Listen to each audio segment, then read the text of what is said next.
tentang Bapak-bapak. Saya akan ke Mas Guntur terlebih dahulu. Saya mau konfirmasi, jadi Bu Mega telepon Pak Prabowo sebelum Mas Hasto diperiksa ya, Senin kemarin? Ya, selamat sore, Assalamualaikum. Waalaikumsalam. Kami ingin membantah kabar itu, Mbak. Itu hoax itu. Tidak ada telepon antara Ibu Megawati dengan Bapak Prabowo Subianto terkait kasus yang disebutkan itu.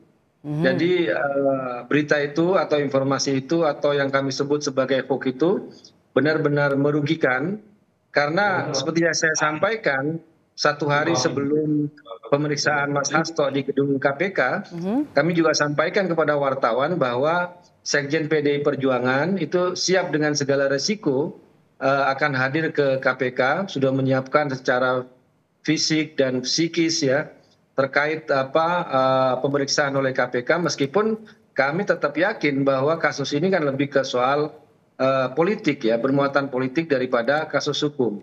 Jadi kami tidak mau mempermainkan soal penegakan hukum ini dengan persoalan-persoalan intervensi politik lah.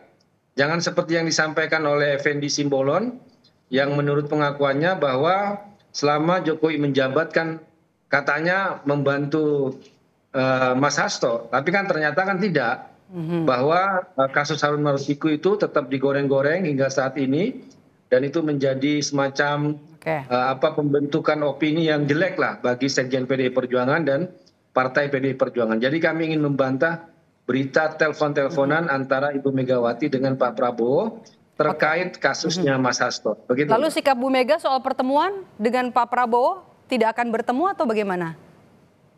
Kalau Ibu Mega sendiri kan sudah menyampaikan dalam cuplikan pidato yang menjadi pendahuluan acara ini bahwa beliau kan tidak bermusuhan dengan Pak Prabowo.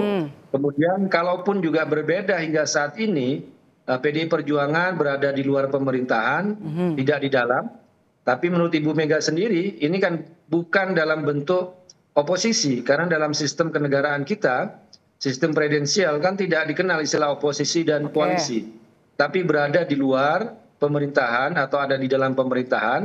Dan menurut Ibu Megawati ketika PDI Perjuangan sampai saat ini masih berada di luar pemerintahan itu kan terkait dengan prinsip. Dan itu kan biasa saja kata Ibu Megawati. Saya sebagai ketua umum di sini, kemudian Pak Prabowo sebagai ketua umum di pihak sana, nggak menjadi persoalan. Dan juga sikap dari Ibu Megawati Soekarno Putri kan juga berdasarkan hasil rekomendasi Rakernas kelima bulan Mei tahun 2024 bahwa posisi PDI Perjuangan itu berada di luar pemerintahan untuk menjadi kekuatan penyeimbang dan untuk tetap menjaga check and balances dalam demokrasi. Begitu.